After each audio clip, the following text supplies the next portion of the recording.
A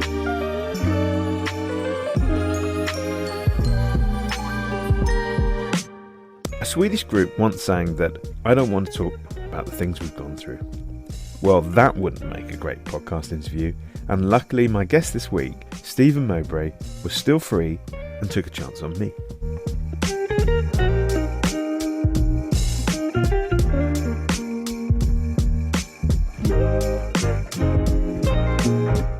Stephen talks about starting out at Channel 4 in the UK, his long career at SVT in Sweden, and the changing TV landscape in the Nordics.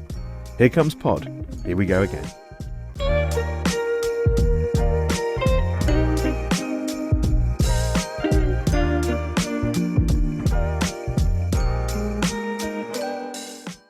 Hi, Stephen. Welcome to the pod. Thanks, Danny. It's good to see you again. Great to have you on board. I always like to start the podcast with a fun question, just to get the creative juices going. And you recently announced that you were leaving SVT after a long time and that you were moving on to NENT. And it made me think about what a leaving party might involve. Hypothetically, if you could pick one act to perform at your leaving party for SVT, which of the following would you choose? Roxette, Aha, Wigfield, Lordi, or Bjork? Ooh, it would definitely have to be Aha. And is that because it is their musical quality, or it reminds you of a certain era? Yeah, you know, the old guys like me, we love the 80s. So a bit of Aha is always good. Well, I picked that combination, and you probably guessed what that combination represents, because they're all from different Nordic countries. Nordic, so, I got that, yes. Yes.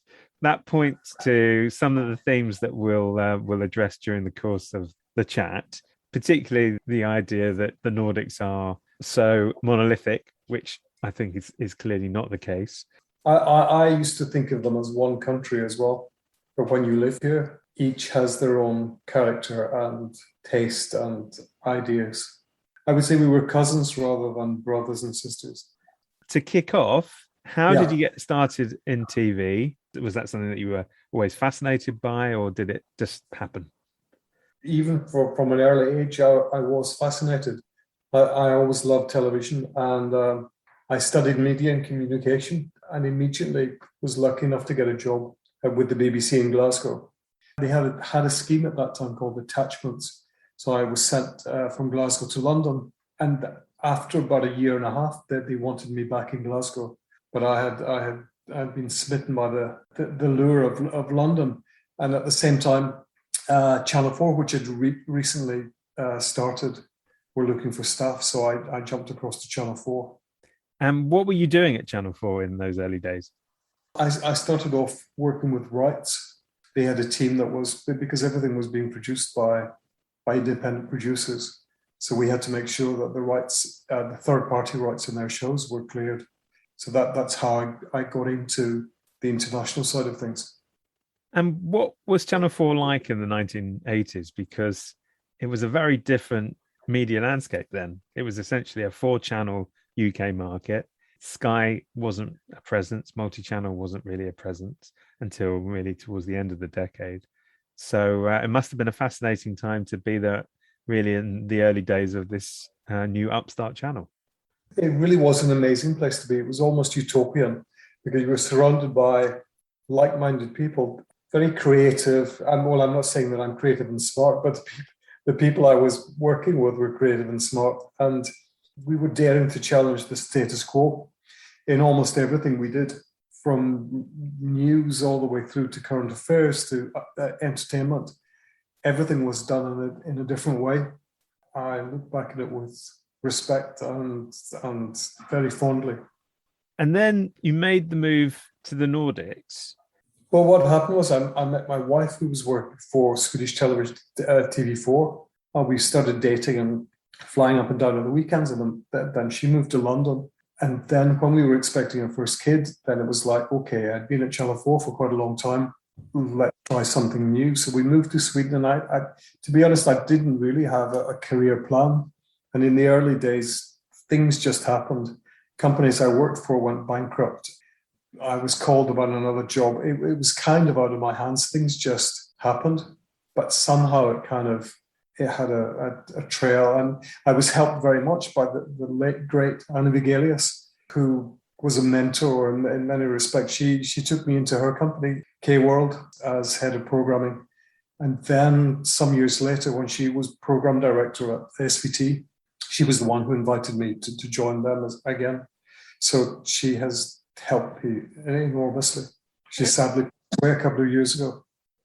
How big a transition was it to move to Sweden, just from the point of view of moving to Sweden, as opposed to purely from a business point of view? Crazy.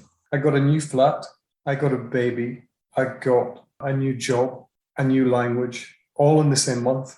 So it was an enormous change.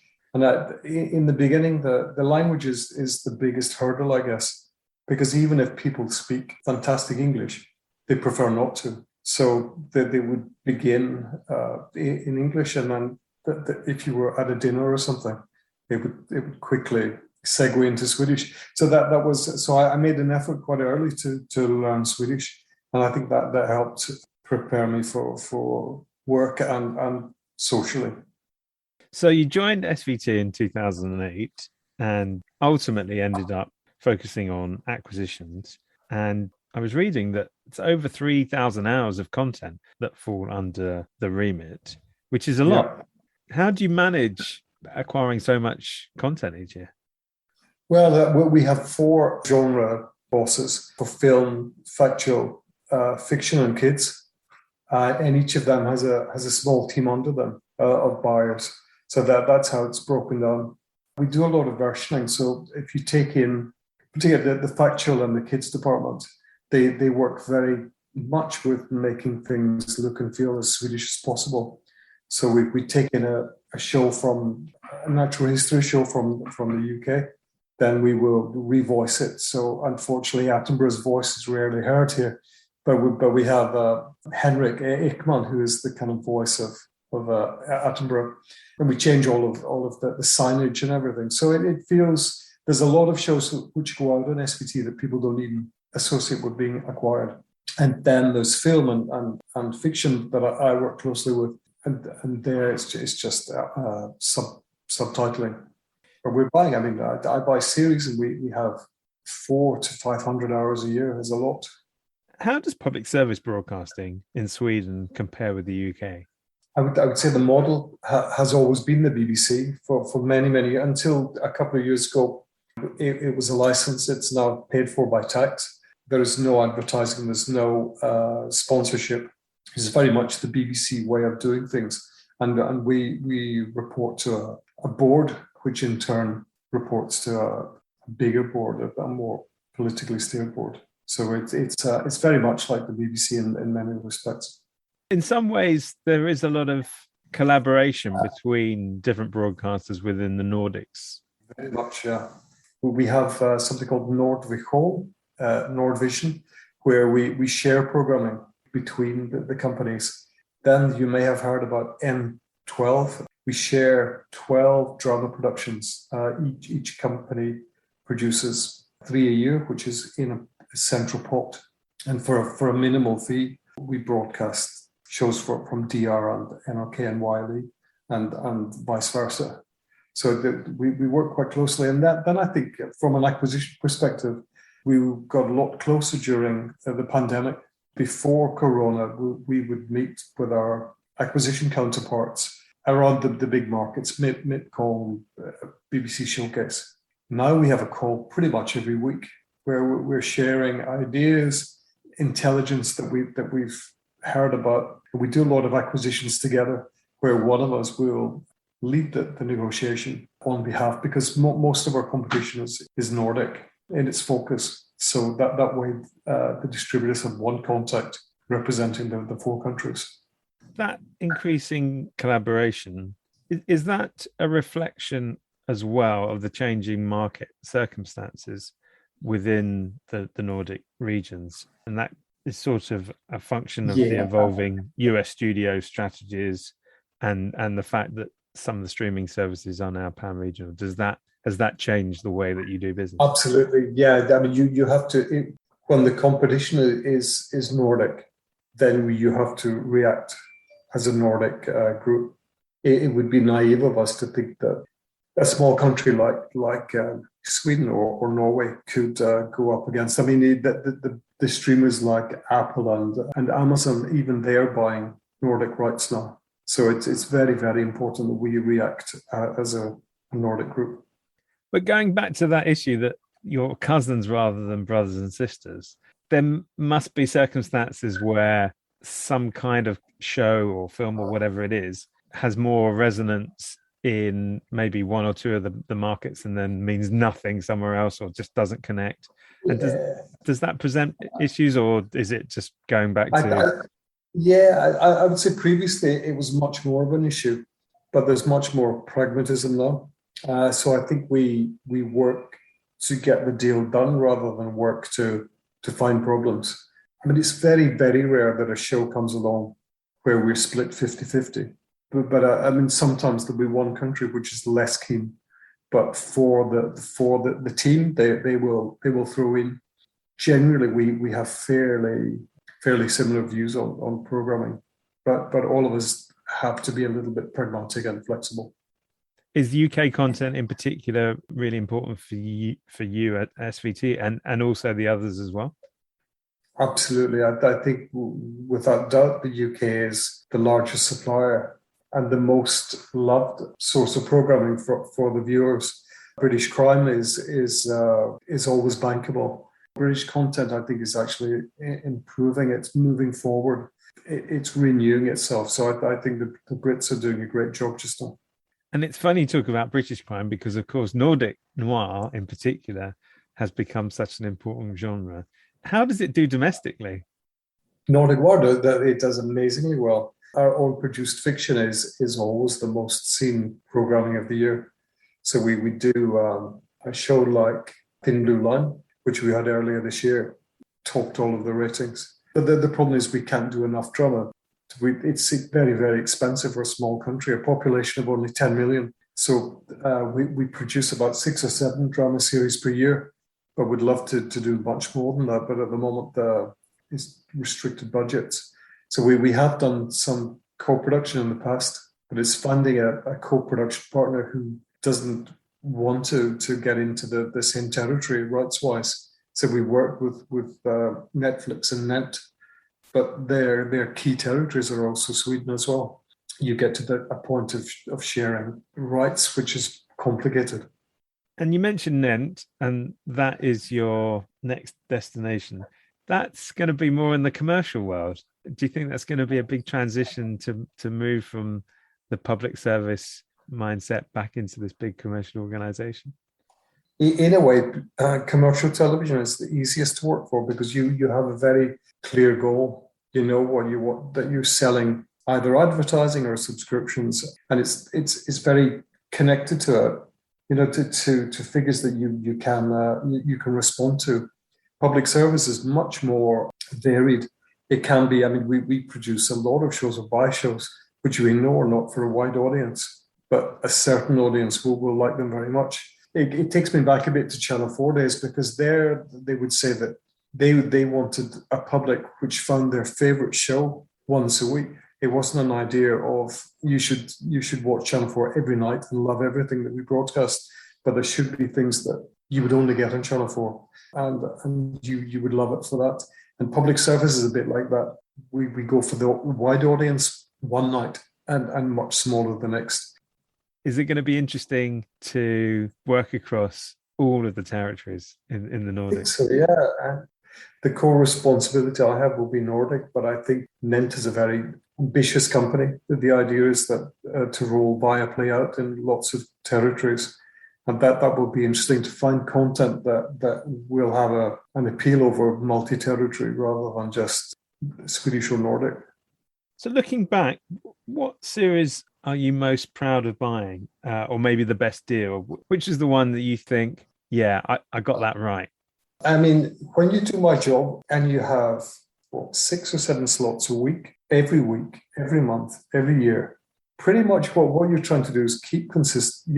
You have to continue to find big hits. So you finished Vigil, and it's done really well. So then what do you have next? Then we're broadcasting Manhunt, and that did really well. And then Manhunt finishes, and what do you have next? I've sometimes talked about a schedule as being like a hungry beast, a monster that continually needs feeding. So rather than pick out individual titles, it's about the fact that we've managed to deliver a really, really good class of programming all the time.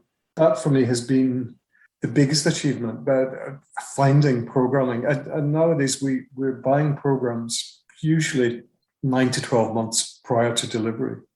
So you're taking a bit of a punt on shows here. There's a lot of risk involved. You're reading script, you're meeting producers, you're working in a new way. For programming, the stuff we're buying now is for Q3, Q4 next year. And the fact that we've been able also to find programming a year in advance has been a good thing to do. So, but then when it comes down to individual shows, then it becomes a little bit more like my own favorite. So, I mean, Homeland or almost anything with Nicola Walker. I love Nicola Walker.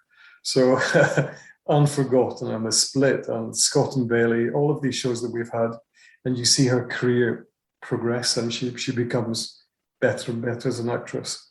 Downton Abbey and Luther and Sherlock, and I mean all of the big shows from the last decade, I suppose, we pretty much have ended up on SVT.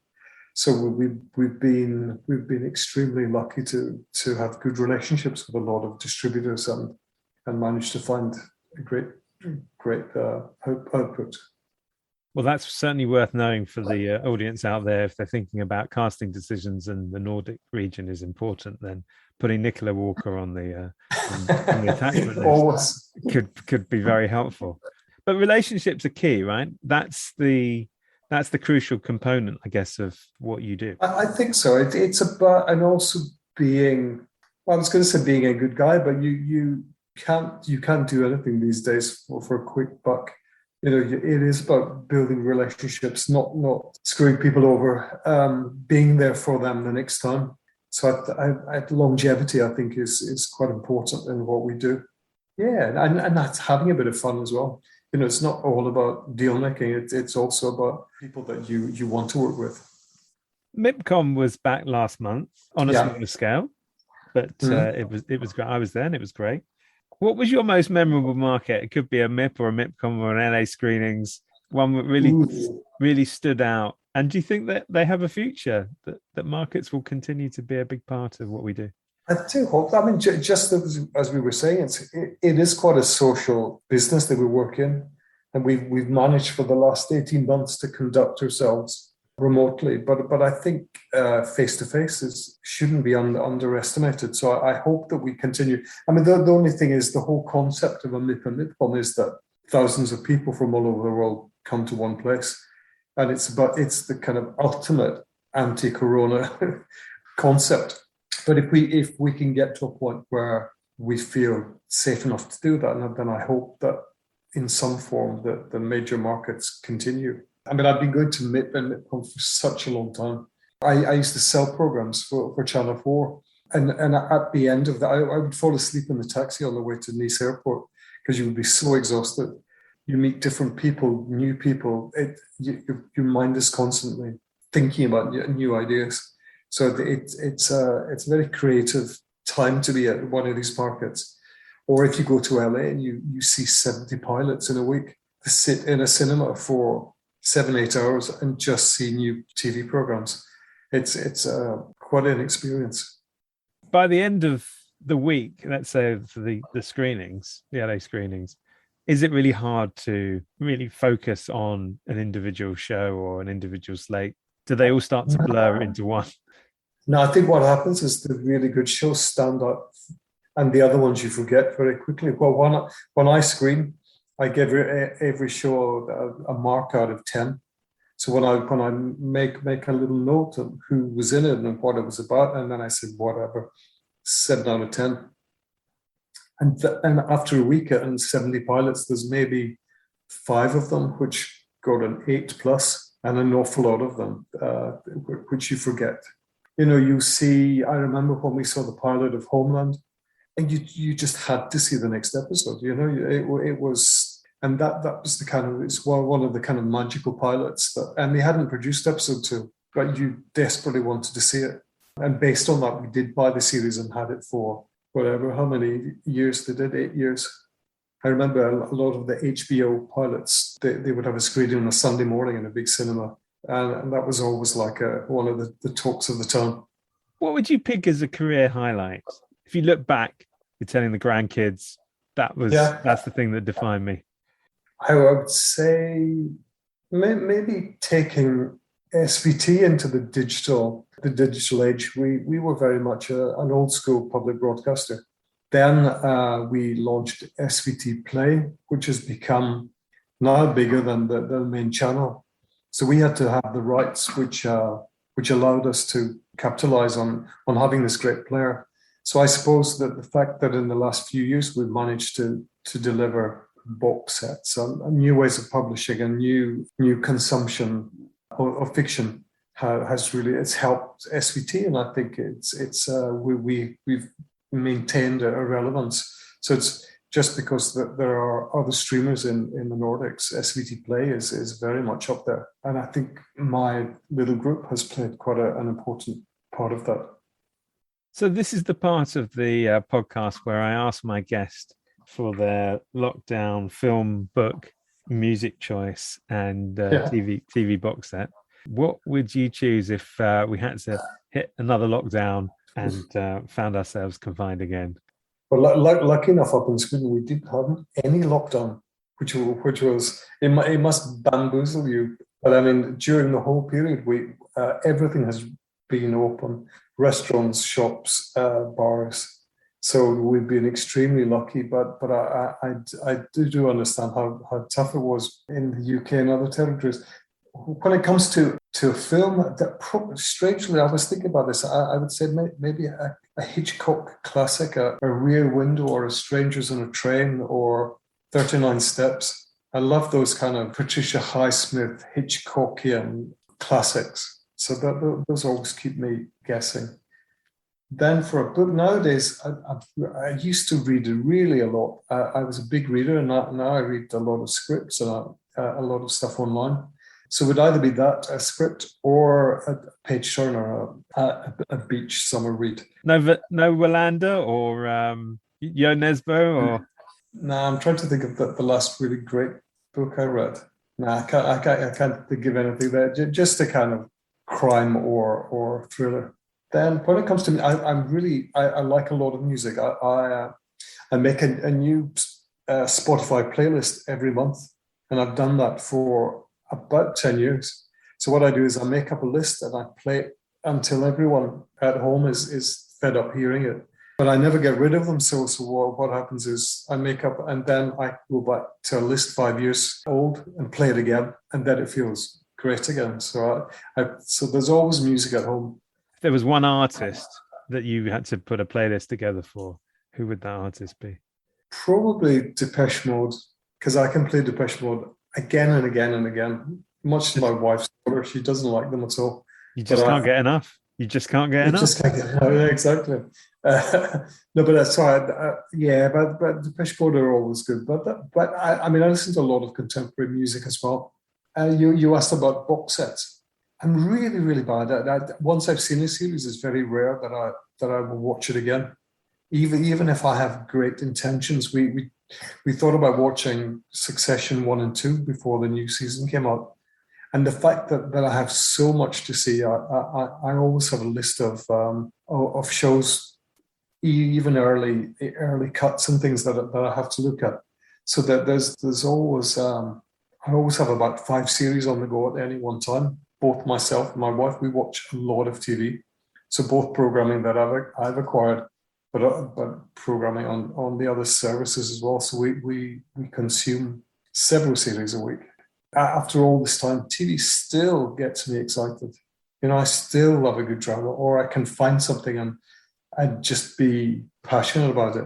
I want to be evangelical and spread the good word. I send people lists of shows that they must see, but it's not everyone's cup of tea.